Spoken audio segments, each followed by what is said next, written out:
Támogatónk a Makma. Támogatónk a játéknet.hu. Játékok bombaáron a netről, akár másnapra.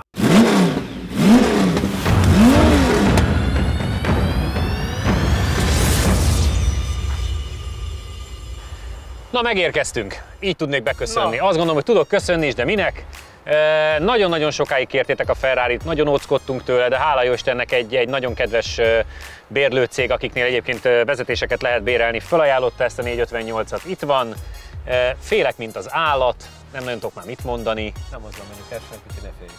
Nagyon jó, nem azzal megyünk elsőnek, én kérek elnézést, mert a rendező úr Bence nem mondta meg, és János ezek szerint átalakította a projektet. Igen. Ezt is nagyon sokan kértétek, utcai autóként nem ment annyira jót, mint amire számítottam, hiszen, mint tudjuk, a téligumis Vitarával vetekedett, ugye ez az 1.4 Turbo Swift, viszont ez a kupás, a Swift Cup Europe versenyautója. Csabi? Arról én tudok csak. János? Ez eddig jó az. Bence, legközelebb majd készíts már fel a műsorvezetőt, meg kínos vagyok, jó? Igen, egyébként abból ment 455-szer egyel ment, ugye, nem? A Littinél. Igen. Jó, igen. csak itt plusz info, ez csak ilyen... Nekem ne. Ugye Egon Bulp és Egon, aki csinálja a Suzuki kupát már sok éve Magyarországon, ők ugye volt az 1.6-os is itt, sok-sok adással ezelőtt. Szerettük is. Igen, és akkor az idei évre, vagy igazából tavalyi évre ugye elkészült a turbósból és a versenyautó változat. Ugye ez 170 lóerő lett, tehát nem nagyon tuningolták, csak kicsit, 300 Nm, az azért sok, főleg úgy, hogyha megnézitek, hogy a semi-stickkel mennek, tehát azért azt úgy tekergeti rendesen. Ugye alapvetően ez egy könnyű kocsi eleve, tehát hogy ez nagyon jó alap ilyen szempontból. Azt mondta Egon, hogy 1020 kilónak kell lennie pilótával együtt, tehát olyan 930 kg körül van maga az autó, a versenyautó, így becsövezve mindennel együtt.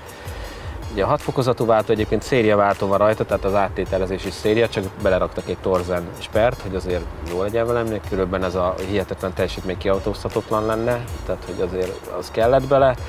És hát amúgy jobb fék, meg ugye keményebb őlincgátlók, ugye mársalugó, stb. Aztán komplet Remus kipufogó rendszer van alatta. Szóval úgy mindent szépen megcsináltak, de alapvetően ez egy széria Suzuki, egy kicsit így felturbózva, meg minden, ami fölösleges kidobáltak belőle. Mentél-e ilyennel, teszteltél-e pályán? Nem. Csabi, te? Nem, tehát új.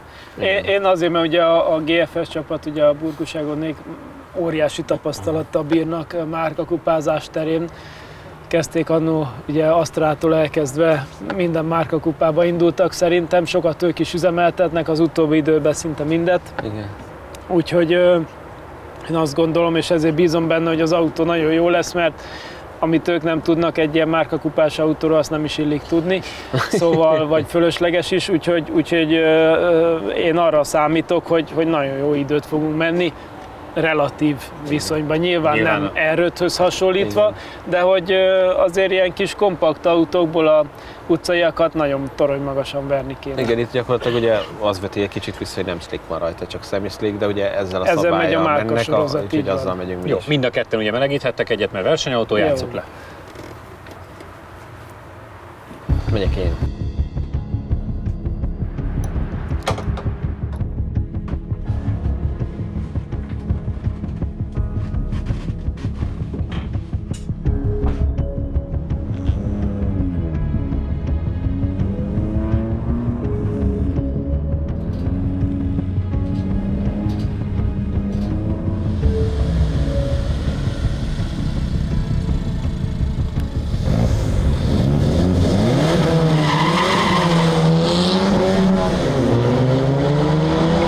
Azzal, hogy jobb a futóműve, meg jobban pályára van tervezve, oké, hogy gyengébb, de én azért az R2-es rallyautó, ha nem is nagyon, de oda a környékére, abszolút, nem? Abszolút. Mert azok 180-200 között voltak, viszont nem a futómű nem ide van fejlesztve. Azért én is azt gondolnám így elsőre, hogy R2 környékére oda kéne csúsznunk. Azért nézek egy R2-t is, sőt, az íze véget.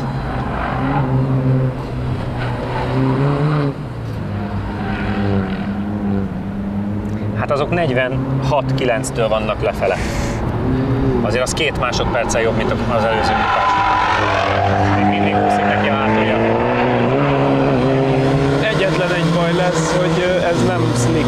A szemi, hát látszott, hogy 4 kerékkel úszott ide, tehát neked valószínűleg mindig gyorsan üljél bele, hogy valamennyire meleg maradjon, te is melegíts egyet, szokd meg, és aztán picit azt gondolom, hogy fog kelleni az, hogy a hátulja ne úszkáljon folyamatosan.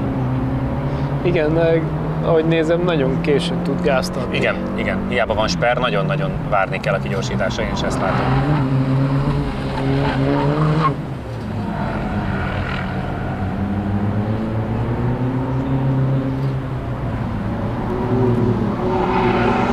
Viszont tényleg nagyon jó futómegállítás, mert hogy nem emelgeti a hátulját, csak picit. Pedig az R2-esnél mindig 3 keréken fordultatok.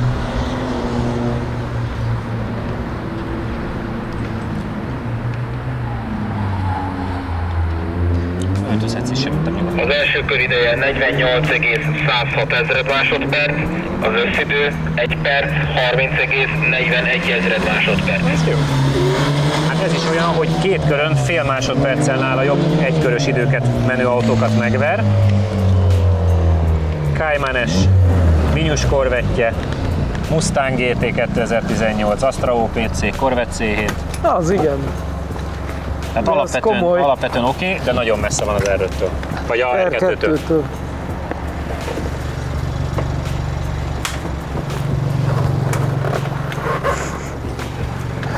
Nem jó? Nagyon darabos, szerintem nagyon kevés rá ez a gumi. Aha. Azért már azt láttam, hogy nagyon későn adsz gázt. Meg ugye 2-esbe egyből eltekeri, tehát 3-asba mentem, viszont így meg nagyon alacsony fordulatról jön.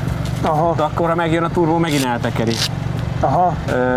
Szűk ez a pálya. Aha, igen. És ugye amúgy meg nagyon kemény, felrakod rázóra, egyből felugrik róla, és akkor ugye megint csak nincs hajtás. Inkább kell ülni. Aha. Hát csak azokon a helyeken, ahol fontos a kigyorsítás. De igazából nem úgy mozgott, hogy szerintem még mindig nem jó a gumi se. Szóval a 2-esben nagyon hülye érzés, de szerintem le se ragd. Igen? Csak tekeri alatta. Tehát iszonyatosan tekeri.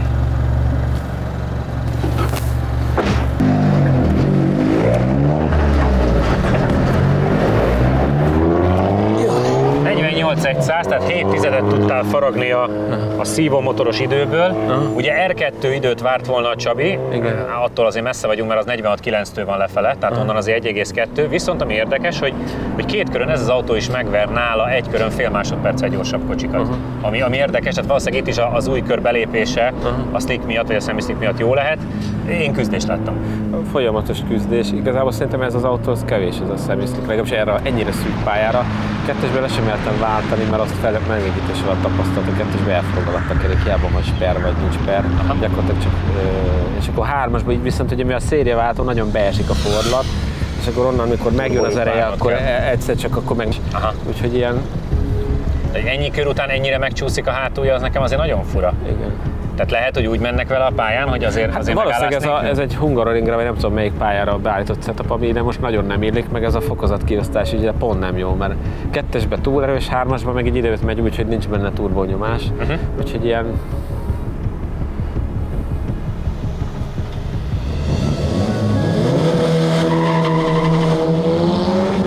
De most is azt éreztem, hogy eleve a kanyarok elején se úgy nem fordul be az autó, úgyhogy...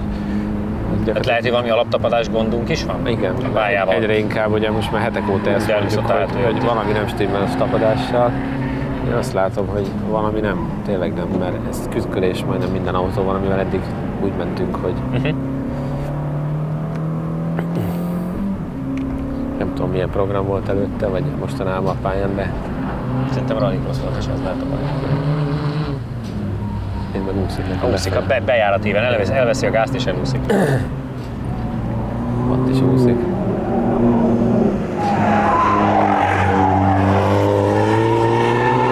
És itt meg ugye most jön meg az eleje. El is kellett ott is libbentenie, igen. Én ott azt áttoltam, de ott is kifele úszott. Alig tudtam beférni utána.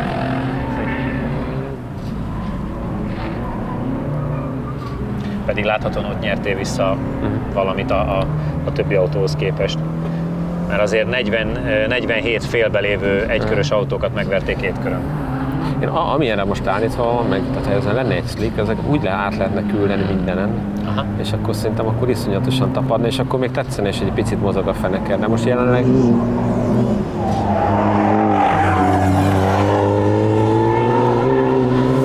Tudod, ez most olyan, mint régen, hogy mentetek, hogy egyen lágyabb volt hátul a... Igen. hogy most is úgy kéne. Na halljuk. Az első kör ideje 48,76 ezred másodperc, az összidő 1 perc 30,416 ezred másodperc. Azt hiszem nincs egy század kettőtök között, vagy század különbség van. 48 106 és 48 076, 300, és utána pedig 4 tized. Tehát a második köröd az neked sokkal erősebb. Hát mert ő itt beleemlített, az ennyi általában. Igen, ennyi, igen. Tehát 3 századdal jobb egy körön, és 3 tizeddel lassabb kettő. Jó.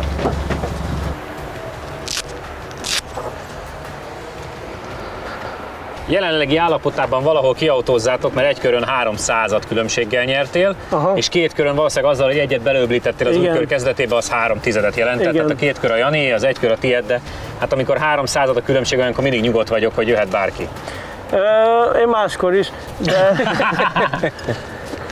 nem, eléggé furcsa vezetési stílust kéne ennél az autónál alkalmazni, mert a hátulja az szerintem direkt, de ilyen terhelésváltásra nagyon elcsúszik. Én ugyanezt mondtam a Janinak, hogy olyan, mintha ezzel az autóval valaki úgy versenyezne, hogy indítja a hátulját. Igen, ez tuti, hogy így csinálják, és tudom, hogy ez régen a kis kupás Swiftbe, tehát nem a 1.6-osban, még az 1.3-asban is divat volt, hogy különben nincs semmilyen sebesség, csak ha úgy becsóválod úgymond a kanyarba, hogy már ott forduljon, és akkor lehet gázon állni éjjel-nappal. Ez egy más vezetési stílus, mint amit általában alkalmazni kell. Én annyira nem szeretem, és tény, hogy én harmadikba hagytam végig, ahogy Janival gyorsan megbeszéltük, mert kettesbe a forgatónyomaték miatt annyira erős és olyan nyomatékos az autó, hogy nem jön ki. Én azért emeltem ott el, mert nem tudtam, hogy a rázókon mekkorát fog ugrani, mert kemény. Tehát, hogy ide nagyon kemény az autó. Ez a keménység egy stickkel egy nagyon jó idő lenne. Ez egy nagyon jó idő lenne, de ez az autó érződik, hogy akármilyen hülyén hangzik, mert egy Swiftnél, de nagyobb pályákra van kitalálva. Igen. Itt ezen a szűk kanyarokon nem tudja átvinni az erejét. Úgyhogy túl erős ez a motor, így most ide. Túl erős és túl kemény, és a rázókon meg ugrál össze-vissza, úgyhogy nem tudom, ez egy kicsit furcsa érzés. Az autó jó, az idő nem rossz, de szerintem még itt is tudnánk jobbat menni ennél, hogyha kicsit alakítanánk. Ha túlerősről, meg rázóhasználatról van már szó, akkor át is léphetünk a piros kocsira. A gyengébbre? A túlerős és a rázókövek problémájára, ami ugye az Extreme Autosportnak köszönhető, és egy 458-as Ferrari. Támogatunk a játéknet.hu. Játékok bombaáron a netről, akár másnapra. Támogatunk a Makma. Megsérült a szélvédőd? Az Ixon Kft. Nálad a helyszínen megjavítja. Támogatunk a Data Expert. Adatokat csak tiszta forrásból. Támogatunk az Xperion Kft. Kicsit mutassuk be, mit kell erről tudni, erről a járműről. Beszéljen ő. Ő sokat Ferrarikkal is. Szoktál ezzel a márkával is? Néha előfordul, most idén nem nagyon, mert pont nem értem rá soha, de... Milyen, amikor hívnak, hogy kéne Ferrarival autóztatni? Nem érek rá, várja, nem. Tényleg ilyen nála, én már ültem mellette kocsiban, amikor... mivel? Nem, előfordul, most nem. De ez nem autófüggő egyébként. Nem, igen, tök mindegy, mivel hívják fel. Na szóval ez a 590 lóerős, azt hiszem, ez a 458-as verzió. Ez még szerintem egy elég jó vezethető, az ennek az utódja a 488-as, ami már turbós, és 690, vagy az lehet, hogy 570, mindegy, valami olyasmi. Na, az már nagyon durva. Olyan szempontból, hogy az a turbomotor az iszonyat erejű, ez is persze, de ugye ez még egy szívómotoros, gyönyörű hanggal, ugye sokat forog, magas fordulatszámtartomány miatt, a V8-asnak szuper jó hangja van. Úgyhogy hát ez egy műremek ilyen szempontból. Meglátjuk, hogy itt most mit fog tudni. Azért az én olvasatomban egy Ferrari azért nem egy annyira precíziós műszer, mint mondjuk egy Porsche. Erőbe akárhova is rakhatjuk, de hát meglátjuk, hogy mondjuk a GTS Cabriohoz képest mit fog tudni. Pont erre vagyok kíváncsi, hogy a Porschehoz, vagy akár egy M5 Competitionhez, vagy a Merci GTC-hez. Hát M5 Competition semmiképp nem hasonlítanám. Bár olyan csak ugye ott ezek vannak ott időben. Teljesítményben hasonló, súlyban ez sokkal kisebb, viszont kétkerékhajtású. Hát csak tudjuk, hogy az utcai autókat kétkerékhajtással vezeted. Igen, így van. Így Mégis. van. De az M5 Competition az összkerekes. Igen. És mégis megvered két kerékkel. És iszonyú tapadása van, úgyhogy... Nyilván a nézők nagyon kíváncsiak erre, és mindenki azt várja, hogy lehet-e ezzel abszolút időt menni utcai autók között. Jani, mi a véleményed erről? Húha, szerintem nem, de alapvetően én is azért már vártam ezt, hogy menjünk ilyennel. Ugye pont arra utaltam a legelején, hogy Csabinak köszönhetően egyszer én ugrottam be eljött egy ilyen Ferrari rendezvényre, és akkor én a Challenge-essel autóztattam, meg tanítottam egy úriembert vezetni. Úgyhogy a Challenge-es versenyautó nekem nagyon tetszett, az utcaiból viszont sose ültem még, úgyhogy ez egy érdekes lesz, hát valószínűleg sokkal kisebb tapadás lesz, de a Challenge-es az egy nagyon jól vezethető, könnyen vezethető autó. Szerintem ebből a Challenge az sokkal jobb, mint a 488 igen, hát az már egy, igen, például amikor mentem ebből a Challenge-essel, akkor mentek egy utcai 488-al is. Hát egyenesben nézegetnem kellett, hogy hol vagyok úrban, csak ugye én utána egy 50 méterre később fékeztem, vagy... Igen. Tehát, hogy... Játsszuk le, azt gondolom, hogy az autó minőségére meg árára való tekintettel mindenki mehet majd egy melegítőt, hogy azért megszokjátok. Döntsd el, ki kezdje. Kezdjem? Nem, megyek én szívesen. Akkor menjek.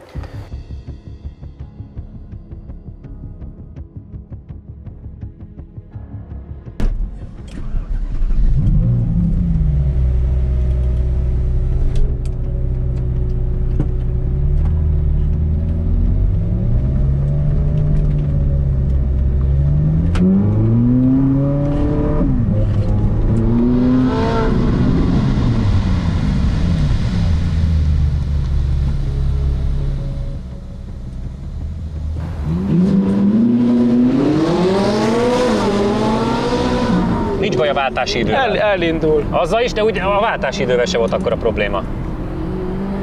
Én a magyar importőrnek köszönhetően szoktam vezetni különböző ilyen Ferrarikat, amikor pályaprogramok vannak, és kell vinni vendégeket, vagy a versenyautót ki szokták adni bérbe, és vigyázni kell a kocsira, vagy kicsit tanítgatni a kedves ügyfelet, akkor arra szoktak megkérni. De nyilvánvalóan mindig élmény egy ilyen autóba ülni, tehát azért az megtisztelő. Sőt, el kell, hogy mondjam, én még annó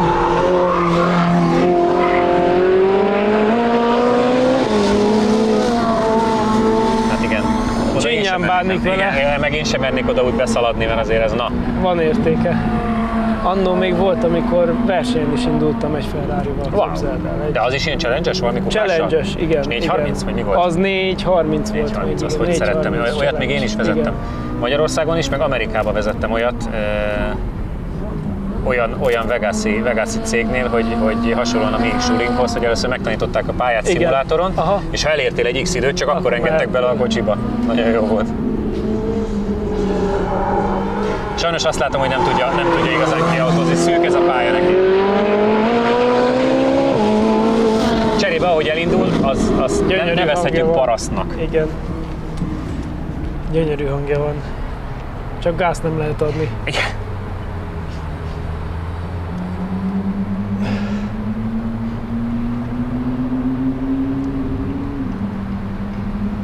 Na? Az első kör ideje 47,376 ezred másodperc, összidő 1 perc 29,458 ezred másodperc. Hát mi más lenne, 458. Ennyi. Hát M3 és Z4, és két körön meg M2, tehát M2 Competition. Valószínűleg tapadás. Tapadás gond, de el fogja mondani, azt láttam, hogy nagyon-nagyon óvatosan kell bánni vele. Nézem, elég vegyesek a gumik is. Igen. Azt éreztük, hogy tapadás problémák vannak. Hát, meg kicsit úgy azért inkább visszafogottan nyomtam. Főleg azért, mert az elején azt éreztem, hogy az ázókő az nem barátja. Már úgy, nem úgy, hogy lekoppan, hanem nagyon elugrik, és utána nagyon hülyén mozog, ilyen pattogó érzés. És ilyen bekeményítettem mentél, vagy alap? Nem, ahogy volt. És úgy nem, tehát amit mondtál, hogy nem ez a finom műszerész úgy kell vezetni, hanem inkább ilyen küzdősport. És úgy próbáltam ráérezni, de ehhez képest tényleg a versenyautó annyival egy ilyen folyósabb valami, ez inkább ilyen küzdős. Csabi, mutasd meg, addig elmondom Janinak az eredményeit, és próbáljuk értékelgetni. Segítek neki a... Jó. Egyébként rendben volt? Aha, szerintem egyen még a tudsz... Bence, megmutatod még egyszer? Kétszer megfogta az ESP, mondjuk már szögbe, de szerintem még nyugodtan. 47? 370? Hogy indultál simán gázzal? Hát kicsit gázfék, az kész. Megint tök jó, hogy 2 kört megyünk, mert a 2 kör idejéből megint elképesztő dolgokra lehet rájönni, meg kiértékelni. Ugye egy körön 47-3-76, tehát az nem jó. M3. Viszont 2 körön olyan időket megver, akiknek 46 közepe van egy körön. Tehát ott meg M5 AC snitzer, meg ilyeneket meg tudsz verni. Tehát érdekes, hogy a második kör meg a lendületből menés az óriásit segített rajta. Hát szerintem addigra megszoktam kb. Mit csinálni. Amúgy ez az első autó, amivel ott nagyon komolyan elvettem a gázt. Tehát, hogy igen, öblögettem, mert annyira pontatlanul megy az eleje oda, ahova szeretnéd, hogy én mondom, hogy ezt nem teszem. Ott egy M5-tel átmegyek padlógázzal, tehát szerintem ott egy ilyen 10-valány km/órával egy M5 többen gyorsabb, átmegy. igen. Tehát ez annyira és ezért érdekes, hogy pont a második körön tudtál óriásit húzni. És az, hogy így, ez a pattog érzés, ahányszor így valami viszonylag rosszabb az út, nem egy jó érzés, hogy az elején így változik a terhelés. Inkább ilyen darabos. Így miért mozgott neki. Cserébe jól néz ki. Sajnos már tempójából kívülről láttam, hogy nem tud a 45-be belenyalni, tehát az attól nagyon messze van. A kanyarsebességek nagyon semmilyenek. Igen. Tehát, hogy és az gumi, tapadás, vagy egész egyszerűen kicsi neki a pálya? Nincs tapadás, meg mondom, ilyen darabos az egész autó, nincs egy jó egyensúlya. Ez arra van beállítva, hogy egyenesen válj, és üvölt a motor, és tök jó megy egyenesen, de... Azért egy 46-os időt várnék tőle, legalább, hogy abba belemenjünk.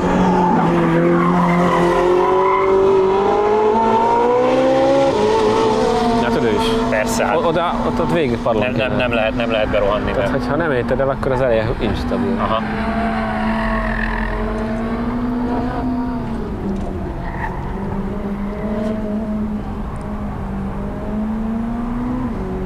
Meg én részben mentem, ő neki még egyel komolyabbra kapcsoltuk, mert nekem kétszer beleszólt az elektronika. Ott is látod, elúszott neki. Sok lett, igen. És szarul jön ki a sikámból, tehát nagy tempóval esik be, de rosszul jön ki belőle. De nagyon furcsa. Itt is csak a bűvészkedés van. Igen.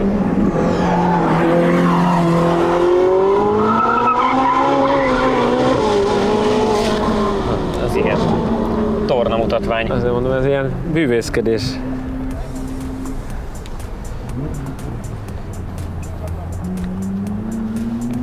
Az első kör ideje 47,78 másodperc, az összidő 1 perc 29,103 másodperc. Viszont két körön meg szerintem te nyertél, de mindjárt meglátjuk.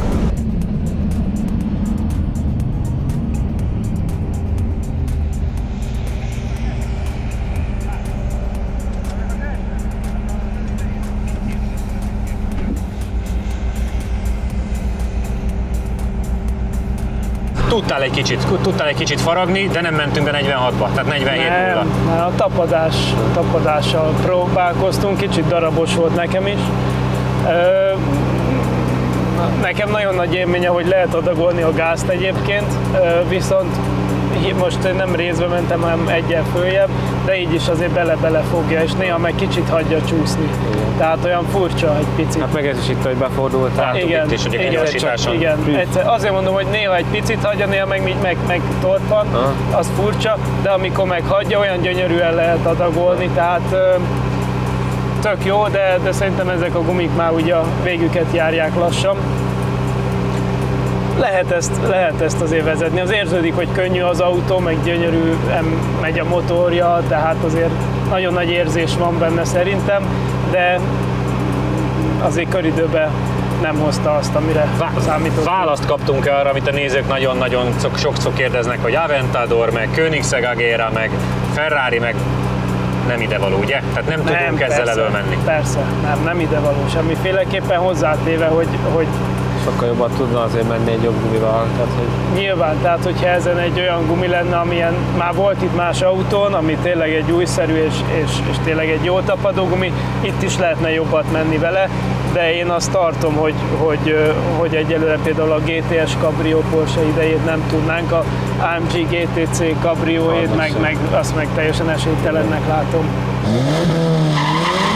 Ugyan az elrugaszkodásban Jani picit erőteljesebb, a rajt mégis Csabinak sikerül jobban, így ő éri el a 60-as tempót előbb egészen pontosan 4,325 ezred másodperc alatt. Az első kanyarokban majd egészen a hosszú egyenesig Jani bizonyul gyorsabbnak.